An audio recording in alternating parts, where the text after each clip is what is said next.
आप किसी भी कांग्रेस पार्टी के ऊंची जाति वाले से पूछो कि भाई चमारों की पार्टी कौन सी है, तुरंत बोलेगा कि बहुजन समाज पार्टी है। बाल्मीकि की पार्टी कौन सी है, छोटी जाति वालों की पार्टी कौन सी है, कि भाई बहुजन समाज पार्टी है। और बाल्मीकि बस्ती में जाकर पूछो कि भाई आपकी पार्टी कौन सी है, कि मेरी आम आदमी पार्टी है, मेरी कांग्रेस पार्टी है, मेरी बीजेपी पार्टी है। लो हो गई जीत, हो गए हमारे महापुरुष प्रसन्न। ब्राह्मण संस्कृति है और दूसरी तरफ बौद्ध संस्कृति है। तीसरी को संस्कृति की बात बाबा साहेब ने नहीं करी है। बताइए बाबा साहेब ने कभी अगर रविदास संस्कृति का नाम लिया हो, या आप बताइए कि रविदास संस्कृति नाम की कोई संस्कृति यहाँ पे एग्जिस्ट करती हो, कोई संस्कृति है? बताइए। कबीरदास नाम की कोई संस्कृति है? कोई संस्कृति नहीं है। इसीलिए बाबा साहेब जानते हैं कि ये सांस्कृतिक मामला है, इसीलिए दो संस्कृतियों के बीच में एक संस्कृति को चुनना पड़ेगा। सोचता है कि कोई वकील बन गया तो बुद्धिजीवी है, कोई डॉक्टर हो गया तो बुद्धिजीवी है, कोई आईएएस आईपीएस हो गया तो बुद्धिजीवी है। नहीं, जो लोग अपना पेट पालने के लिए नौकरी करते हैं, पढ़ाई लिखाई करते हैं, वो कभी बुद्धिजीवी नहीं हो सकते। जो लोग अपने समाज का उत्थान करने के लिए, अपने समाज का उद्धार करने के लिए पढ़ाई लिखाई करते हैं और जब नौकरी में आते हैं तो वो लोग बुद्धिजीवी होते हैं। आप अपना आसपास नजर घुमा के देखो कि कितने लोग आपको बुद्धिजीवी नजर आएंगे। और बुद्धिजीवी की पहचान और है कि वो दूरदृष्टा होता है, दूर की सोच रखता है, अपने दुश्मन की सटीक पहचान रखता है, अपने दुश्मन से लगातार अपने समाज को जागरूक। आप एक मकान के मालिक हैं और एक आदमी आया किराएदार बनकर कि मुझे जो है मैं किराया दूंगा आपको, मुझे रहने दीजिए। आपने उसको याद दे दी। कुछ दिनों के बाद आपने उसे कहा भाई अब ये मकान मुझे रहने के लिए चाहिए, और वो किराएदार बोला कि ये मकान तो मेरा है। उसने थोड़ी जोर जबरदस्ती करी, कुछ जोर लगाया, लेकिन उसको उसने मार के भगा दिया। अब उसने कहा कि तुझे मैं एक कोठरी दे देता हूं, मेरे घर के बाहर पड़ी है, जो अगर तुझे रहना है तो वहां रह ले। छोटी सी कोठरी थी। अब बेचारा कह रहा कि ठीक है, लेकिन एक शर्त है, तुझे वो कोठरी रहने के लिए मिल जाएगी, शर्त है तुझे मेरे सारे काम करने पड़ेंगे। अब बताइए, मकान का मालिक अब उस किराएदार का जिसका मकान नहीं था, उस मकान मालिक को उसने गुलाम बना लिया। गुलाम बाबा साहब डॉक्टर भीमराव अम्बेडकर ने तो वो वाली मजबूरी भी खत्म कर दी। संविधान के माध्यम से आपको जो है वो अधिकार दे दिया, रानी के पेट का ऑपरेशन कर दिया। अब आपको वो ताकत दे दी कि आप जो है अपने वोट की ताकत से खुद से इस देश के दोबारा से मालिक बन जाओ। आसान काम था।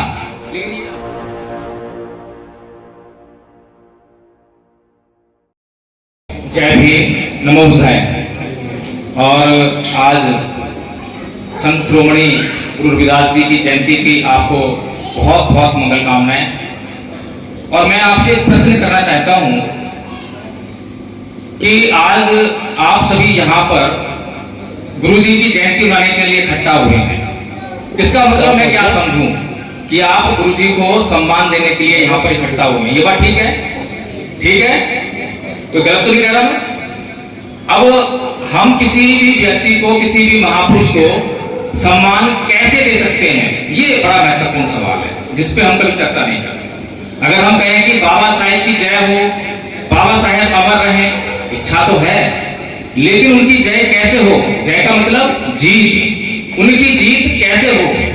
आज हम संत गुरु रविदास जी की भी जीत चाहते हैं। रविदास जी की जय हो, जयकार लगाएंगे। उनकी जीत कैसे होगी? क्या हम सभी चाहते हैं कि हमारे महापुरुषों की जीत हो? चाहते हैं? कोई है ऐसा जो नहीं चाहता हो? सभी चाहते हैं। तो जीत कैसे हो? जीत होगी जो उन्होंने हमारे कल्याण के लिए जो बातें कही, जो हमें रास्ता दिखाया, अगर उस रास्ते पर हमने चलना शुरू कर दिया और हमारा कल्याण हो गया तो उनकी जीत। और नहीं चले उनके बताए हुए रास्ते पर, खाली जयकार लगाते रहे तो हमारी हार और हमारे महापुरुषों की भी हार। तो अभी क्या हो रहा है? अभी हमारे महापुरुषों का अपमान हो रहा है या सम्मान हो रहा है? ये प्रश्न आपसे पूछ रहा हूं। आप लोग ये आयोजन कर रहे हैं और सोच रहे हैं कि सम्मान कर लिया, नहीं, क्योंकि जिन लोगों ने संत गुरु रविदास जी का अपमान किया, अगर आज वे लोग खुश हैं, प्रसन्न हैं सभी साधन उनके पास है, सब कुछ उनके पास है, आपका धन भी उनके पास है, आपकी नौकरियां भी उनके पास हैं, तो फिर मुझे लगता है कि वो जीत रहे हैं। जिन लोगों ने संत गुरु रविदास जी की हत्या की वो लोग जीत रहे हैं। तो हम अपने महापुरुषों का अपमान कर रहे हैं, उनकी जयकार लगाकर हम कभी उनका सम्मान नहीं कर सकते। जैसे कि मुझसे पूर्व वक्ताओं ने यह कहा कि संत गुरु रविदास जी एक ऐसा राज चाहते थे जहां पर सभी को अन्न मिले, सभी लोग समानता पूर्वक रहें। तो वो राज प्राप्त करने के लिए गुरु जी ने कौन सा काम किया, किसी को पता है? राज कैसे प्राप्त होगा? उनके समय में राजाओं की व्यवस्था थी। अगर राज लेना था, किसी राज्य पर राज करना था, तो एक सेना का निर्माण करना था। तो गुरु जी ने तो निर्माण किया सेना का, किसी को ज्ञात है? कोई सेना नहीं बनाई। हमारे सभी महापुरुष जो हैं इस बात की तमन्ना अपने दिल में लेकर रहे कि मेरा समाज जो है सुखी रहे, प्रसन्न रहे। लेकिन हमारा समाज क्या प्रसन्न हो पाया? क्या सुखी हो पाया? अगर मैं आज आपसे पूछूं कि क्या आज सुखी हो, बताओ, हाथ खड़े करो। कितने लोग कहेंगे कि हाँ हम सुखी हैं? हाथ खड़े करो, कितने लोग हैं सुखी हैं? जो लोग हाथ खड़े कर रहे हैं, तो मुझे लगता है कि हम बीमार हैं, लेकिन हमें अपनी बीमारी का पता नहीं है। और जब तक हमें अपनी बीमारी का ना पता हो तो डॉक्टर के पास जाने की कोई संभावना नहीं है। और डॉक्टर के पास जाएंगे नहीं, डॉक्टर को अपनी बीमारी बताएंगे नहीं, या हम खुद से उसका इलाज नहीं करेंगे, तो बीमारी दूर होने वाली नहीं है। बीमारी तो बहुत भयंकर है, बीमारी इतनी भयंकर है, इतनी भयंकर है कि अब हमें उसका एहसास होना ही बंद हो गया है। कई बार दर्द होता है, दर्द को सहन करने लगते हैं, तो कई बार सहन करने की आदत सी पड़ जाती है, और वो दर्द समान सा रहे तो आदत पड़ गई है, फिर दर्द महसूस नहीं होता। तो वही वाली आदत जो है हमें पड़ गई है। अब हमें पता ही नहीं चला कि हम संख्या में जो है इतने बड़ा समाज है, लेकिन आज तक हम सत्ता में नहीं आए। और सत्ता में नहीं आए तो क्या हुआ? सत्ता में नहीं आए तो क्या हुआ? कोई बात नहीं, लेकिन उसके ना आने से हमें कौन कौन से दुख मिल रहे हैं? आपके पास उद्योग हैं, बताइए हमारे समाज के कितने लोगों के पास फैक्ट्रियां हैं, कंपनियां हैं बड़ी बड़ी, बताइए कितने लोगों के पास है? हमारे समाज के पास नौकरियां हैं, सरकारी नौकरियां हैं भी। बाबा साहेब की कृपा से संविधान के माध्यम से आपको आरक्षण से नौकरियां मिली, लेकिन अब वो भी जा रही है। तो आपके पास इस देश में बहुत कुछ हो सकता था। आपकी हालत पता कैसी है? आप एक मकान के मालिक हैं और एक आदमी आया किराएदार बनकर कि मुझे जो है मैं किराया दूंगा आपको, मुझे रहने दीजिए। आपने उसको याद दे दी। कुछ दिनों के बाद आपने उसे कहा भाई अब ये मकान मुझे रहने के लिए चाहिए, और वो किराएदार बोला कि ये मकान तो मेरा है। उसने थोड़ी जोर जबरदस्ती करी, कुछ जोर लगाया, लेकिन उसको उसने मार के भगा दिया। अब उसने कहा कि तुझे मैं एक कोठरी दे देता हूं, मेरे घर के बाहर पड़ी है, जो अगर तुझे रहना है तो वहां रह ले। छोटी सी कोठरी थी।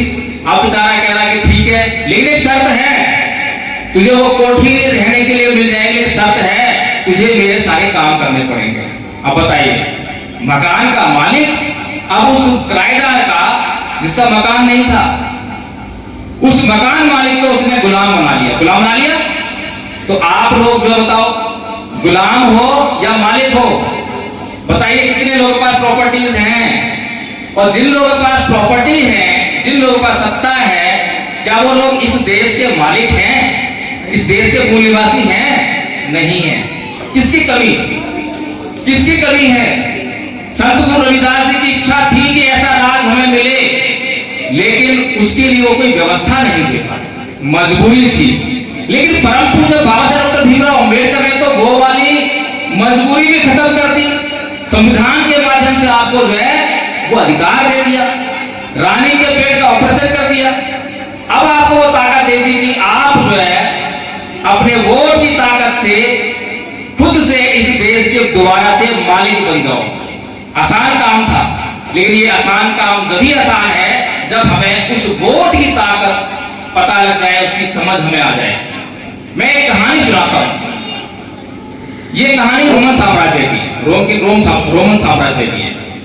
उसमें दो जातियां थी, एक छोटी जाति, एक बड़ी जाति, प्लेबियन और पैट्रिशियन नाम जातियां थी। अब मैं छोटी जाति बड़ी जाति कहता हूँ क्योंकि ताकि आपको समझ में आए, आपको यही बातें समझ में आती है तो इसी भाषा में मैं आपसे बात करूँ।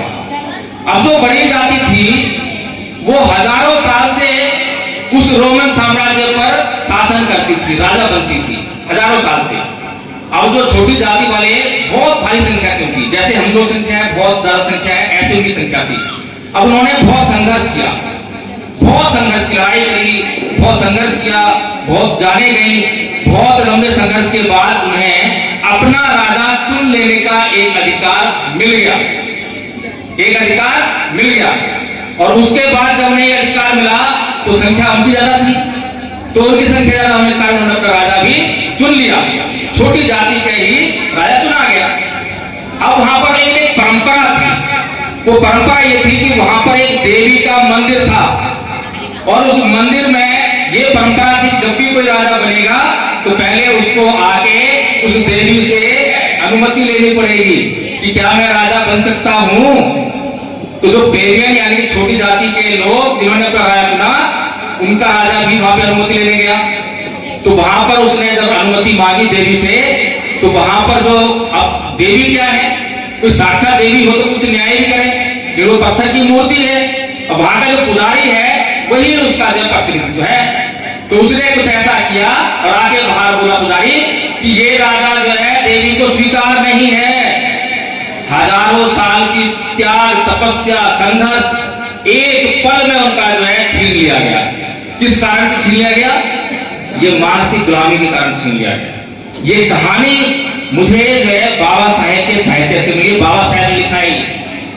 और बाबा साहेब जो है इसी बात को समझाते हुए भारत के लोगों को, अभी कैलाश माथुर जी बड़ा दुख रो रहे थे, कि दुख मैं इस तरह जानता हूं, लेकिन मैं एक बात जानता हूं कि आज हमारा समाज बुद्धिजीवी नाम का जो शब्द है उसका मतलब नहीं जानता कि बुद्धिजीवी कौन है। आज हमारा समाज सोचता है कि कोई वकील बन गया तो बुद्धिजीवी है, कोई डॉक्टर हो गया तो बुद्धिजीवी है, कोई आईएएस आईपीएस हो गया तो बुद्धिजीवी है। नहीं, जो लोग अपना पेट पालने के लिए नौकरी करते हैं, पढ़ाई लिखाई करते हैं, वो कभी बुद्धिजीवी नहीं हो सकते। जो लोग अपने समाज का उत्थान करने के लिए, अपने समाज का उद्धार करने के लिए पढ़ाई लिखाई करते हैं और जब नौकरी में आते हैं तो वो लोग बुद्धिजीवी होते हैं। आप अपना आसपास नजर घुमा के देखो कि कितने लोग आपको बुद्धिजीवी नजर आएंगे। और बुद्धिजीवी की पहचान और है कि वो दूरदृष्टा होता है, दूर की सोच रखता है, अपने दुश्मन की सटीक पहचान रखता है, अपने दुश्मन से लगातार अपने समाज को जागरूक करता रहता है। बताइए कितने बुद्धिजीवी आपके आसपास हैं जो आज अपने समाज को जागरूक करने लगे हैं। आज का बुद्धिजीवी मुझे केवल खुद को एमएलए, खुद को एमपी बनाने में लगा हुआ है। थोड़ा सा कष्ट हुआ तो तुरंत जाकर समाज बोलता है कि भाई मैं तुम्हारे वोट से नहीं जीतता, मुझे कांग्रेस जिताएगी, मुझे बीजेपी जिताएगी, मुझे जीतते। आ गया राज, हो गए हमारे संत महापुरुष प्रसन्न, नहीं होने वाले। बाबा साहब डॉक्टर भीमराव अम्बेडकर हमारे सच्चे महापुरुष, बड़ा सटीक अध्ययन किया हमारी समस्याओं का, और उन्होंने बताया कि इस देश में सांस्कृतिक मामला है। अभी हम लोग कभी चर्चा नहीं करी इस बात पे। बाबा साहेब ने कहा कि इस देश में सांस्कृतिक मामला है और दो संस्कृतियों का संघर्ष है। एक तरफ ब्राह्मण संस्कृति है और दूसरी तरफ बौद्ध संस्कृति है। तीसरी को संस्कृति की बात बाबा साहेब ने नहीं करी है। बताइए बाबा साहेब ने कभी अगर रविदास संस्कृति का नाम लिया हो, या आप बताइए कि रविदास संस्कृति नाम की कोई संस्कृति यहाँ पे एग्जिस्ट करती हो? कोई संस्कृति है? बताइए। कबीरदास नाम की कोई संस्कृति है? कोई संस्कृति नहीं है। इसीलिए बाबा साहेब जानते हैं कि ये सांस्कृतिक मामला है, इसीलिए दो संस्कृतियों के बीच में एक संस्कृति को चुनना पड़ेगा। अभी संस्कृति क्या है, ये संस्कृति क्या है, अगर हमने समझ लिया होता तो संस्कृति के नाम पर सांस्कृतिक कार्यक्रम करना शुरू न कर दिया होता। संस्कृति होती है कि हम सुबह उठते हैं और रात को सोते हैं। इस दौरान जितने भी हम काम करते हैं सारे काम हम अपनी आदतों से करते हैं। सही कह रहा हूं? आदत से करते हैं। सारे जितने काम करते हैं उसमें 99% कार्य हम जो करते हैं वो अपनी आदतों से करते हैं। पहले सीखे हुए हैं, रोज नहीं सीखते उनको। रोज दिखती है क्या? नहीं। तो उसे कहते हैं संस्कृति। वो संस्कृति है, कल्चर है। बड़ी आसान भाषा समझा रहा हूं।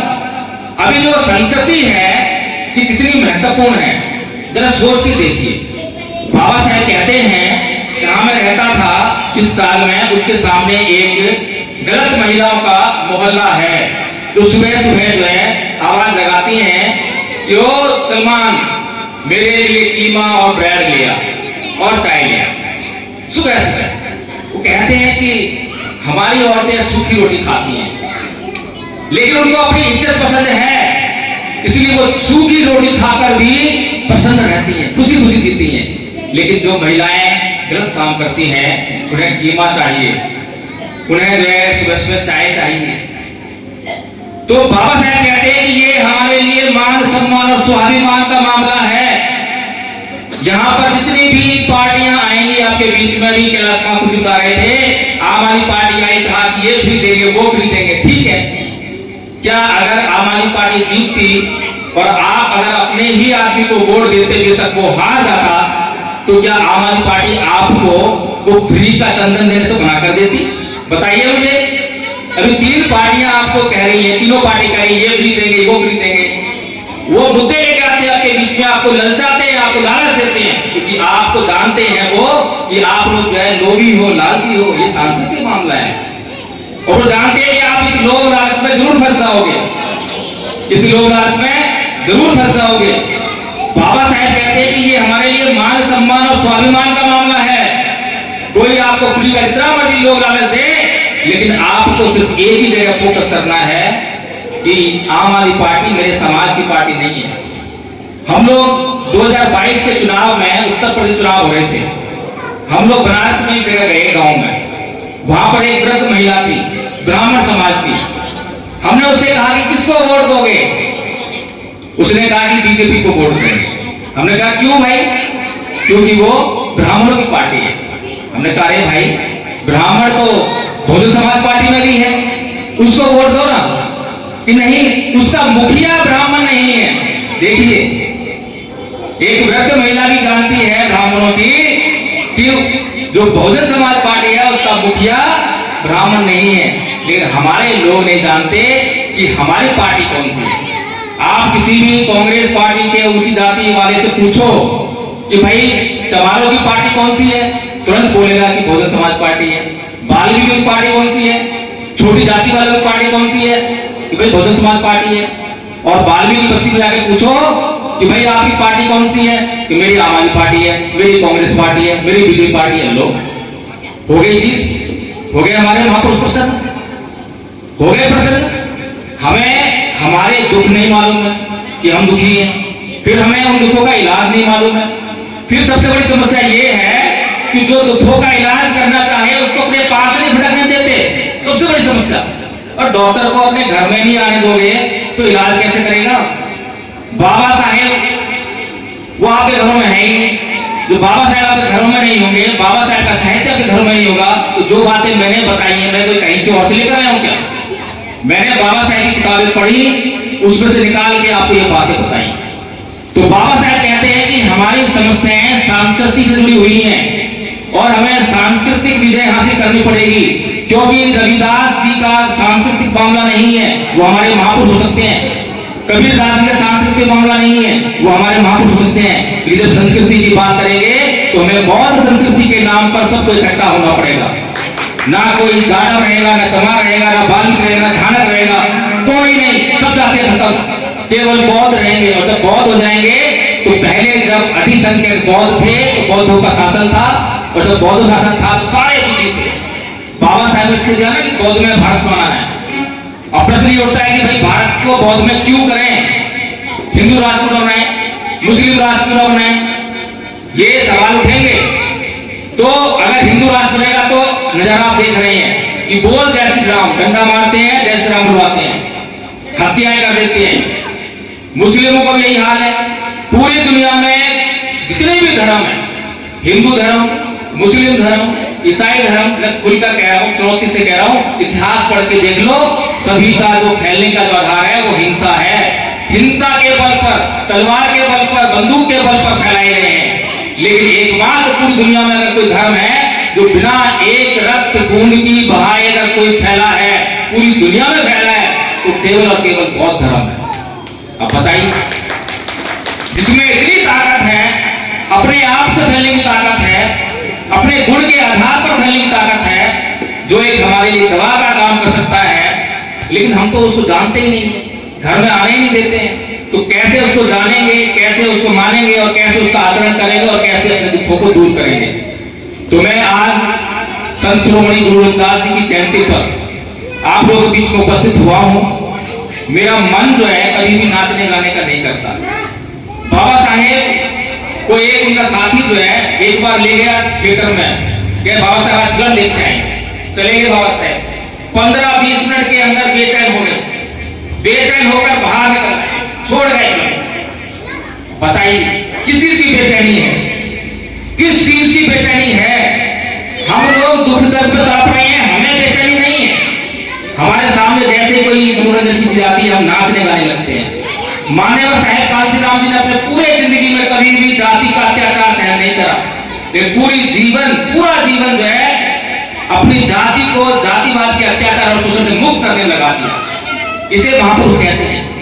इसलिए मेरा आपसे ये निवेदन है, हाथ जोड़ के निवेदन कर रहा हूं कि आप लोग अपने दुख दर्द को समझिए, अपनी ताकत को समझिए।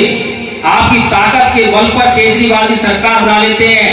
केजरीवाल जी को उनका समाज यानी बढ़िया समाज वोट नहीं देता, उसका वोट जो है बीजेपी जाता है। तो केजरीवाल जी सरकार जो है जवानों के बल पर, वाल्मीकि के बल पर नहीं है। लेकिन जब राज्यसभा में 4 सांसद भेजने की बारी आती है तो एक भी वाल्मीकि को दिखाई नहीं देता, एक भी चमार दिखाई देते, भी घाटी थाना कोई दिखाई नहीं देता, उनको कोई दिखाई देता। तो वहां पर अपने समाज के 2 लोग भेजते हैं, बढ़िया समाज के। सोचिए आपको जो क्या मुफ्त दिया है, आपको जितना भी मुफ्त दिया है, क्या उनके फैक्ट्री लगी है, कंपनी चल रही है जहां से कमा के आपको मुफ्त ला कर दे रहे हैं? बताइए मुझे, कहां से मुफ्त ला कर दे रहे हैं? आपके विकास के लिए जो पैसा आएगा उसी को डाइवर्ट करके आपको मुफ्त दे देंगे। कर लीजिए। कितनी नौकरियां जो है एक आदमी को सरकारी नौकरी देने के लिए कम से कम 70-80 हजार रुपए देने पड़ेंगे, वहीं पर 10-15 हजार रुपए में कितने लोगों को नौकरियां दे रहे हैं? ठेकेदारी प्रथा, आपका वो शोषण कर रहे हैं, आप ही के हिस्से का जो काट के आपको ऐसे नहीं वैसे दे रहे हैं। आपने उनसे कभी सरकारी नौकरी की बात करी, शिक्षा की बात करी, स्कूल खोलने की बात करते हो? आप कितने बच्चे जो है विदेश पढ़ने गए स्कूलों में, स्कूल में कॉलेज पढ़ने के लिए विदेश गया, क्या आपके आसपास कोई गया हो? बताइए मुझे। लेकिन बड़े बड़े वादे आपको दिखाए जाते हैं, टीवी उनके पास है, प्रचार तंत्र उनके पास है, आपको भ्रम में फैला दिया है। लेकिन मैं यही कहूंगा कि अगर आप लोग जो है यहाँ बैठे हुए, बहुत ज्यादा संख्या नहीं है आपकी, लेकिन इतने लोग जाग जाएं, अपने आसपास के लोगों को जगाने लग जाएं, बाबा साहेब की बात मानने लग जाएं, बाबा साहेब की बात करने लग जाएं, तो मैं ये जानता हूं कि आज नहीं तो कल हम अपनी ताकत का जो प्रभाव है इस देश में जमा कर दिखा देंगे। आप सभी को इसी खबर में फिर से संत गुरु रविदास जी की जयंती बहुत मंगल कामना देता हूँ। जय भीम, नमो बुद्धाय।